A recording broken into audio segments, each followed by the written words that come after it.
Hey guys, it's me! For today's video is gagawa po tayo ng ating tipid ulam. Yes guys, budget ulam po tayo for today. At yung pala guys, yung talong natin is pwede pa pala natin itong papasarapin. Yes guys, at iyon ang gagawin natin ngayon. First, kakailanganin po natin dito yung talong.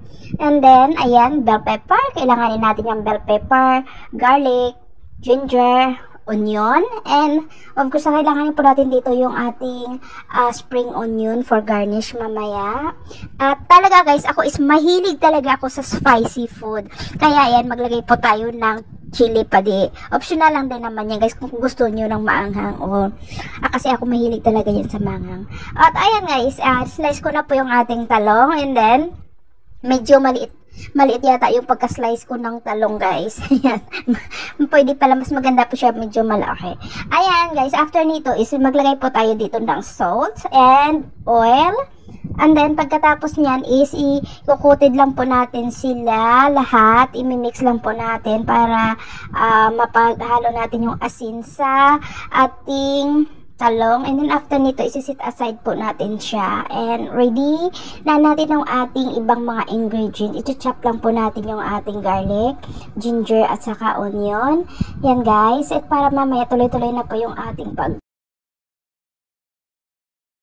ayan, and slice ko na rin po dito yung ating spring onion. Isasali ko ito mamaya sa ating pag-isa yung ayan guys, at kailangan po natin dito yung ng pork giniling. Any amount ng pork giniling is okay na rin guys. Ayan, at saka yan, napainit na po tayo ng mantika. Konting mantika lang pala guys yung gilagay ko dito kasi ayaw ko nang maggisa ng talong na maraming mantika. Kasi nga diba, pag maraming mantika is grabe yung oil niya mamaya, para nakakaumay siyang kainin. Ayan, pan-fry ko na lang po siya ng both side para mamaya itutuloy din po natin siya sa pagluto. Ayan, ginisa na po natin yung ating garlic, onion at saka ginger. Pinagsabay-sabay ko na po silang lahat. And then after nyan guys is yung gisa na rin natin yung ating karni. And ayan, maglagay lang po tayo dito ng konting oyster at saka soy sauce. Ayun guys, and then after nyan, igigisa lang po natin siya, ihalo lang po natin siya mabuti. And then after nyan guys, maglagay lang po tayo dito ng tubig. Yan. At this time is, kailangan na po nating i-add yung ating talong. Guys, konting oras lang din naman. Siguro mga 2 to 3 minutes lang kasi yung ating eggplant is luto, half cook na rin siya. Kaya ayan guys. And then after nyan, after 2 to 3 minutes, ayan na po yung ating talong. And then i-add na po natin yung ating bell pepper at saka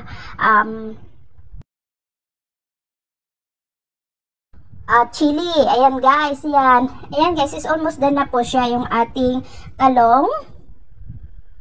Masarap to guys, promise. Ay, maglagay lang po tayo dito ng konting sugar. Pampalasa na rin. At ayan. Ayun nga lang pala guys, naglagay din pala ako dito ng tawag nito yung maglagay pa tayo dito ng ano pala guys, naglagay pa ako dito ng tawag sesame oil. Ayan guys. And ayan na po yung ating talong. Kaya na po siya is luto na po siya, is done. Is yan, nagagarnish na po tayo dito ng green onion, spring onion. Ayan na po, and ready to serve na po yung ating spicy talong budget ulam. Ayan, for sure mapapa-unli-rice ka dito. Masarap talaga to siya guys, promise. Try nyo din subukang gawin to sa inyong mga talong at talagang mapapawaw kayo. Promise guys, na unli-rice ako dito. Ang sarap niya, grabe. Thank you for watching. Bye!